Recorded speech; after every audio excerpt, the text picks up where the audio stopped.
Okay, I am no Joseph Orduña, but I will do my best to introduce us into our story today for Act 4. 3 days ago, two strangers, Josh and Miles, found themselves stranded in the wilderness.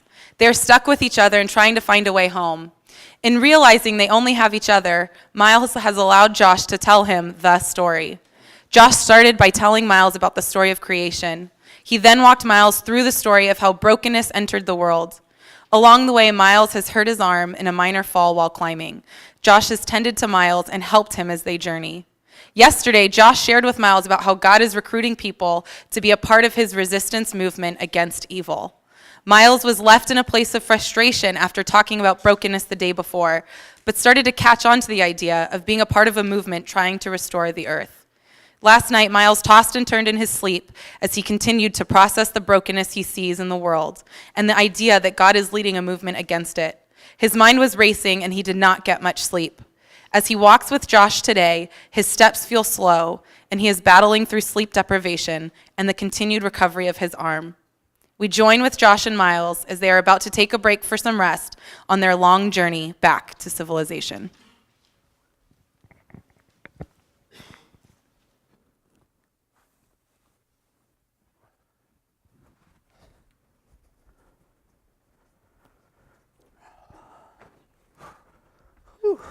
All right, Pastor. Hold on. I could use a break. Yeah, me too. That's a pretty rough stretch back there. You forget how convenient trails are. Tell me about it. I mean, branches slapping you with a busted up arm, it's not very fun. Too bad we don't have much of any food left to snack on. I've just got a couple of those pieces of cactus left that we found earlier. Well, why don't we have an appetizing snack of cactus apples and you could tell me about the next stage of your story. Sure. Let's see. Where were we? Something about freedom and fighting. That's right. Yeah. God had freed Israel and brought them out of slavery in Egypt. And from there, they continue on their journey towards this great land that God had promised them.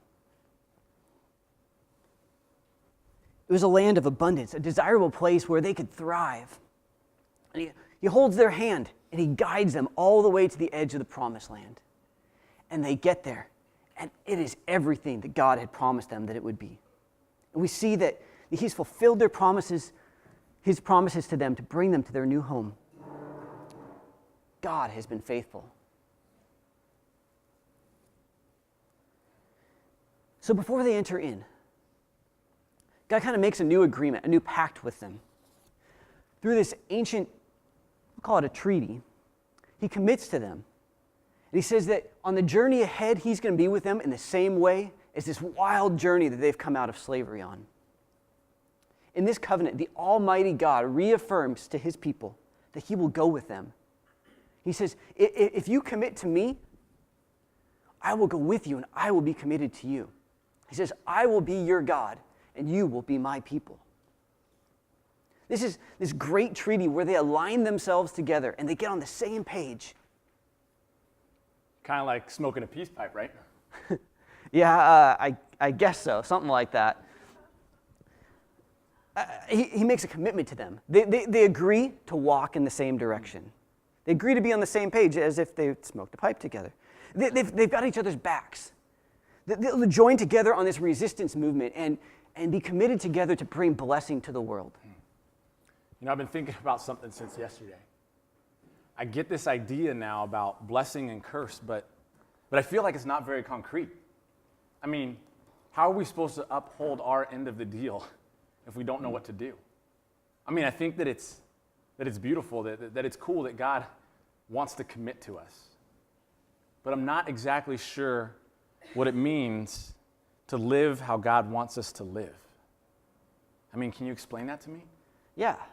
You see, back in the day, in the time of the story, God's people actually faced similar challenges. They needed answers as to what to do when this or that happens or when they find themselves in such and such situation.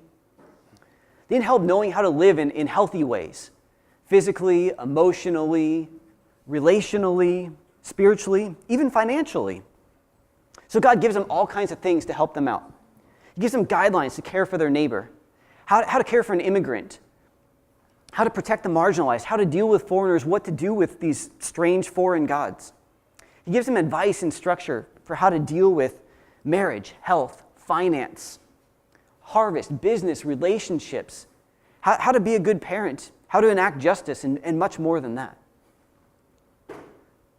What about the last time that God tried to give a rule or a guideline? I mean, look what happened with Adam and Eve. They disobeyed and brokenness spread everywhere. I mean, what's going to be different about this time? I don't think that much is different.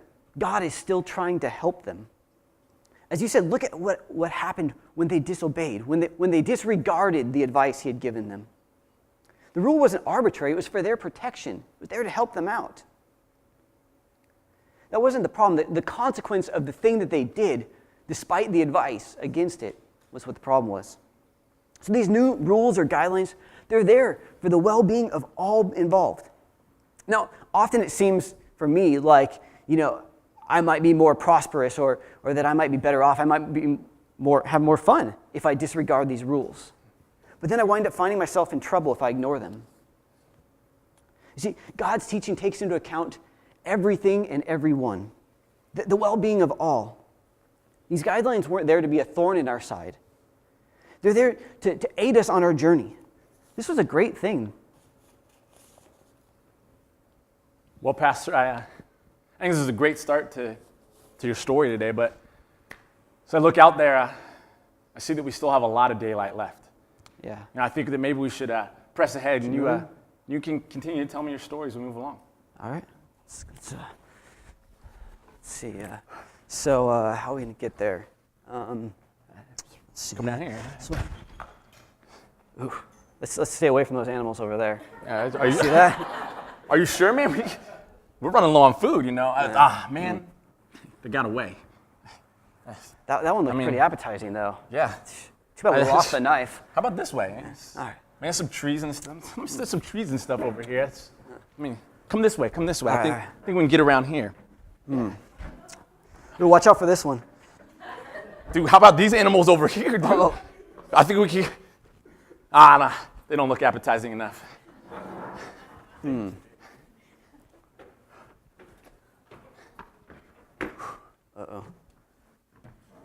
Are you kidding me? Look at this. Are these not the rocks that we were sitting on about 4 or 5 hours ago? We're back in the same place. May as well be a sign right there that says, "Congratulations, Miles and Josh. You're screwed." Awesome. We've managed to go in one big circle. I think we did. Jeez. That's kind of frustrating, huh? Frustrating? More like unreal. I mean, it is unreal that we have gone absolutely nowhere today. I know, but we can't afford to waste any energy at this point either. We can't give up. I don't know if we're going to make it out of here. I don't know if I'm going to make it out of here. Let alone both of us. I mean, look. This is day 4 of being lost. You're out of food. I only have a little bit left. We only have a few more iodine tablets to keep our water purified. I mean, how much longer until all of it's gone? I don't know, but we got to keep trying. What's the point? I mean, what do I have to look forward to beyond this wilderness? What do I have to go home to? Nothing. Nothing good, at least. What's going on, Miles? What do you mean you got nothing good to go back to? It's nothing, Pastor. You can tell me. I mean, we've only got each other out here. I'm willing to listen. Doesn't matter. No, really, I'd like to know. Look, I lost my job. Ooh, sorry. It's only the beginning. Well, will you tell me a little more? I mean, what happened? You can tell me. Besides, I might be the last person you ever see. It's probably true. But if I'm going to tell you, I need to start you further back. All right. I mean, walking in a circle today has really hit me. I mean, it's made me think about my life. You know, for the last 10 years, all I've been doing is walking in circles. You know, I graduated college, I came out ready to take on the world with all of this ambition. You know, and so I figured I would try to get into creative writing after getting my BA in English. So I started to write stories and poems and things like that in hopes that maybe I could get them published, maybe make a career out of it. So did you get anything out there? No. Oh. I tried hard for a while, but things weren't moving fast enough for me. I started to get discouraged, lost focus, lost hope. So I gave up. I didn't know where to go from there. And so I took a steady job, working at a cubicle in an office.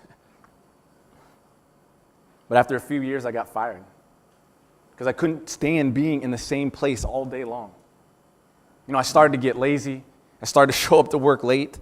Wasn't doing my job well. I mean, inside, I just needed to get out, not be stagnant. So when that job was done, here I was again, trying to find another career. And I came across a job that I really enjoyed, working at a sports store. You know, I love sports. Yeah. I love the outdoors, as you can see. And after a few years, I worked my way into management. I was managing a store. Things were going well. I was making a lot of good money. Life was just at the top, at the peak. But then the business hit. Big financial struggles. Layoffs happened. Cuts happened. Stores were closed. My store was one that got closed. They couldn't find anywhere else for me. So I was a casualty. That's rough. Yeah. Here I was, looking for my fourth career now in 10 years. I was 30 years old, trying to figure out what life had for me.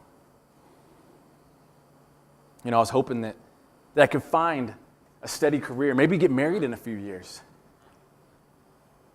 So I went to some friends, started to ask around for some help, some direction, to try to figure out what to do.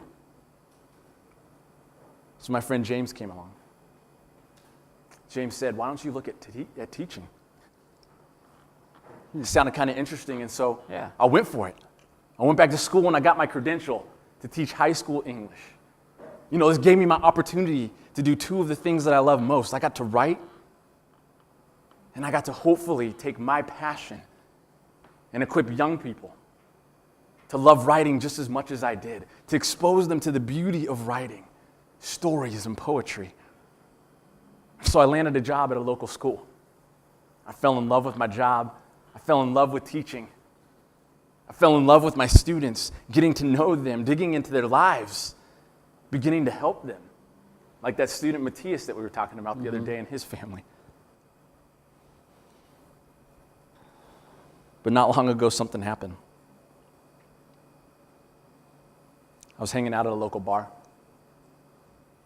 The principal's wife was there with some friends. I was drinking, didn't have my mind right. I got locked in on her.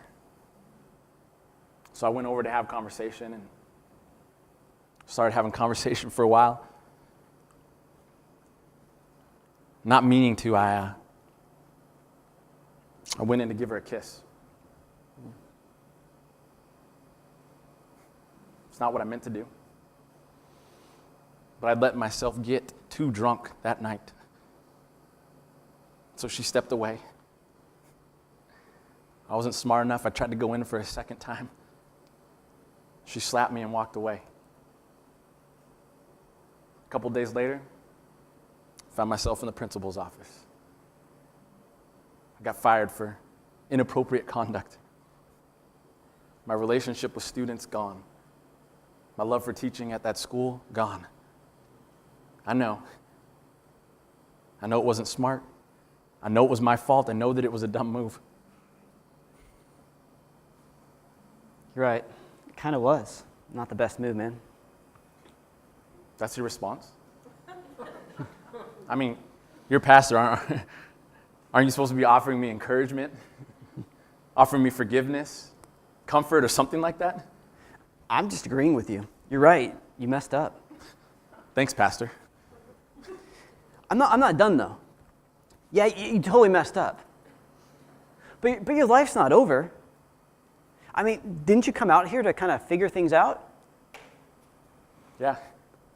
I mean, I came out here to get away, to think, to enjoy nature, to figure out who I am and where I'm going. You know, your story's not that different from the people in this story that we've been talking about. I think that they could relate a lot with you, and you could probably relate a lot with them as well. You see, Israel steps into this promised land, right? They take it over, and it looks like they've turned the corner. Everything is going well. With God's help, they conquer the land. They begin to settle. They build homes, plant farms, construct cities. Things are going good. It's as if they've just grabbed that blessing that God has given them. Sounds like everything's going well in this story. I thought you said that I might be able to actually relate to this. I mean, did you not just listen to what I said? This isn't helping me. I mean, when does it get bad? When do things go wrong? Keep listening. You see, things are going well, but then all of a sudden, they take a turn for the worse. The Israelites couldn't keep it going. They couldn't maintain their focus. They start getting caught up in unhealthy things, and they walk away from God. Why couldn't they hold on to this blessing? I mean, it seems like they had it all. Did someone come along and attack them, defeat them? No. Well, I mean, not initially. That wasn't the cause of their problems. Their humanity, their brokenness, their less than 100% commitment to God resulted in all sorts of problems. This results in disaster, and they fall into these destructive patterns in their lives. Things are starting to fall apart. Now it's starting to sound a little bit like my story. I told you might be able to relate. And it continues. They walk away from God and calamity hits. Now they're attacked and defeated. Their enemies come and are victorious over them because they have abandoned God, even though they're His chosen people. The story that God had authored for them begins to unravel as they begin writing their own destructive story apart from God. Are they able to turn it around? Well, after time, they cry out to God in pain. They say, "Where did you go? Why have you abandoned us?" But then they start to realize that they're actually the ones that have abandoned God, that they've walked away from Him, that they're in need of Him. They discover that the story that He wanted to co-author with them is better than the painful one they were writing for themselves. They realize that they need to turn back to God. So they call upon Him, and He comes to their rescue and restores them. Finally. Sounds like something good is beginning to happen again. Possibly a little bit of hope for them. A way out of what they've gotten themselves into. A step back towards the blessing that you mentioned. Yeah, there's definitely some good steps forward. But you know what happens? This circle that they had gone in, kind of like the one that we were going in today, it becomes a pattern for them for decades, centuries even. They continue walking around in circles, and that's what I like to call this act of the story, circles. Circles. So much for hope. Let's see, the circle looks something like this, right? So there they are. And they start following God. And things are going well. And then there's something that comes up. And they start to step away. And it's just kind of this slight veering at first, right? They're going this way and they just start to veer off. But then something catches their attention. Something gratifies their flesh. And they start to go further and further away from God. And they find, after a while, they get so bad that they have abandoned God. They've turned their backs on Him. Problems come as a result. They're defeated. They're beaten. They're exiled. Now, finally they realize what they've done, and they turn to God and they repent and they ask for help. Then God shows up and he saves them. He restores them. But all that is only to see that the circle begins again. Man, I hate circles. I mean, I can relate. Something's going good in life. Then things begin to change. Something happens. I make a mistake. Things get bad. Something good comes along again. Something positive, and it all starts over. I mean, I don't know what I would have done in times when things are bad without friends. I mean, thankfully, I have a few. Friends like James, who I talked about earlier, who in my moment of need and in my time of searching for a career and a job, and after losing one, came along and gave me direction and gave me support and pointed me towards teaching this thing that I loved. And I could really use someone like that again in my life right now with what I'm dealing with. Yeah. You see, Israel had people like that too. Every time they'd find themselves in trouble, God would send these people. He'd send these priests and prophets and even poets. These people, they'd hold up a mirror and point out the challenges that are before them, the problems that they've gotten themselves into. They would call them out, and they'd try and lead them back toward God. Talking about poetry again, like we were talking about a few days ago. This time talking about poets. But I thought that this was a history book. I mean, a story book. Why are there poets? See, God's people communicate in a variety of ways. There's all sorts of genres and means of communication in this story. So there are absolutely poets who wrote some incredible poems and songs expressing what's on their hearts. Even when it comes to this story, this act of the story, there were some incredible poems that express what's happening here and their frustration with it. It's really interesting. You know, I'd actually love to hear some of those sometime if we manage to get ourselves back home. Yeah. But you know, even as you talk about that, as you talk about poets and priests and prophets and how God offered some guidance, I keep thinking, if God offered these guidelines for living healthy, why is the world not a better place? I mean, why is there still brokenness? Why do we walk in circles? Why does everything feel like one step forward and two steps back? Why can't we move forward? See, often we have these good intentions. We set out on the journey, but we've got less than full devotion. We're holding on to these things. It's like we're relishing our brokenness. There's so many things we don't want to give up. So many things we don't want to let control of go. So many guidelines we don't want to follow. When we do this, we wind up getting ourselves in more and more trouble. We spiral down to the point where we've abandoned God completely.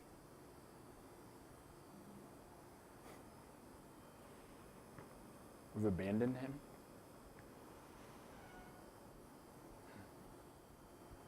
Let me see those pieces of paper you got over there. Do you get it? I do get it. I totally get it. Man doesn't like to be told what to do. You know, it's really hard to follow rules and guidelines and laws. You know, isn't it human nature to want to push the boundaries? You know, when the speed limit says to go 65, we like to drive 70 just because we can. You know, sometimes I like to drive 85 myself, but Wow. sometimes I even like to send a text when I'm at a stoplight just to stick it to the man. Yeah.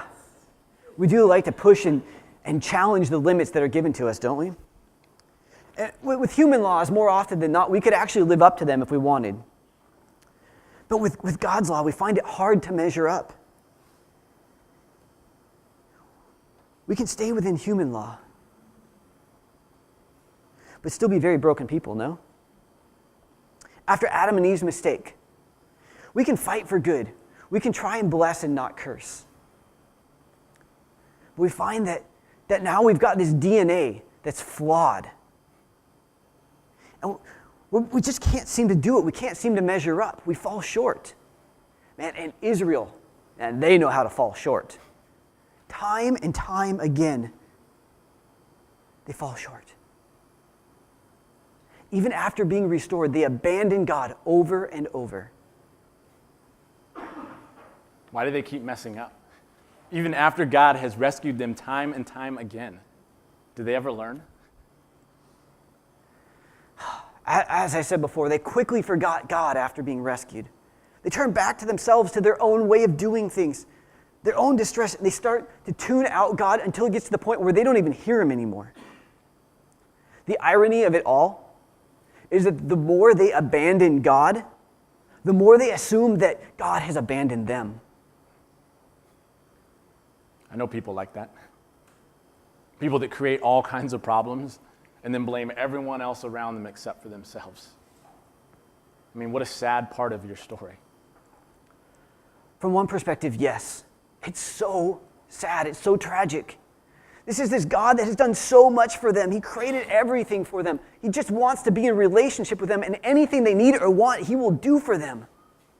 But they continue to ignore him, to turn their backs on him, to reject him. But the beauty of the story is this, is that God never abandons them. Even though they tune him out, he's still there with them, waiting for them to call to him. And every time they call out to God, he shows up. He stuck with them. They abandoned God, but he refused to abandon them.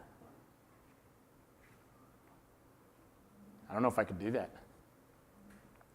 I mean, if a friend that I knew kept doing that to me, I don't know how long I could stand with them. I don't know how many times I could keep taking them back. This is what blows my mind about God. He has a million reasons to walk away from us, but he remains faithful. He cares so much about us, desires so much for us to be part of his movement, part of his family, that he patiently waits for us,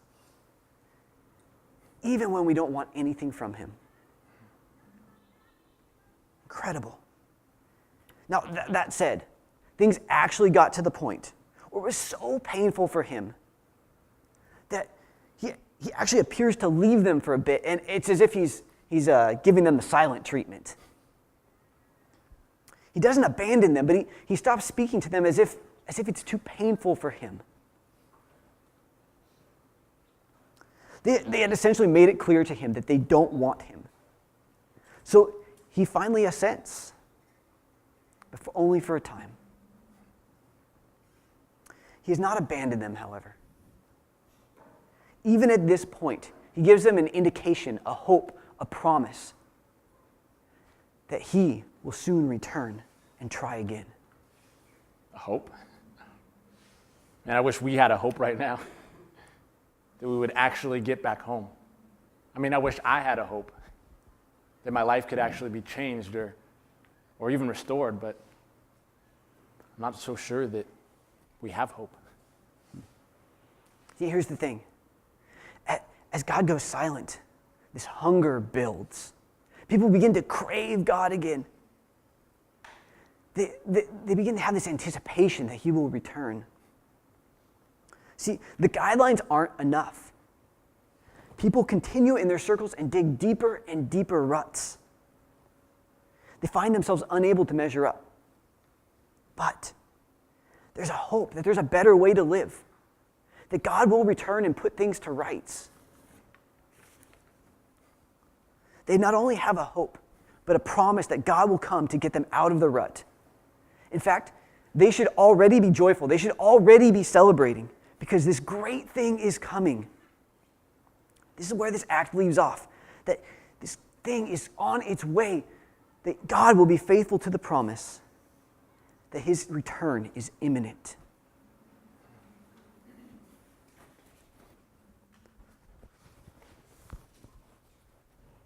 Should we continue on our journey? Let's do it.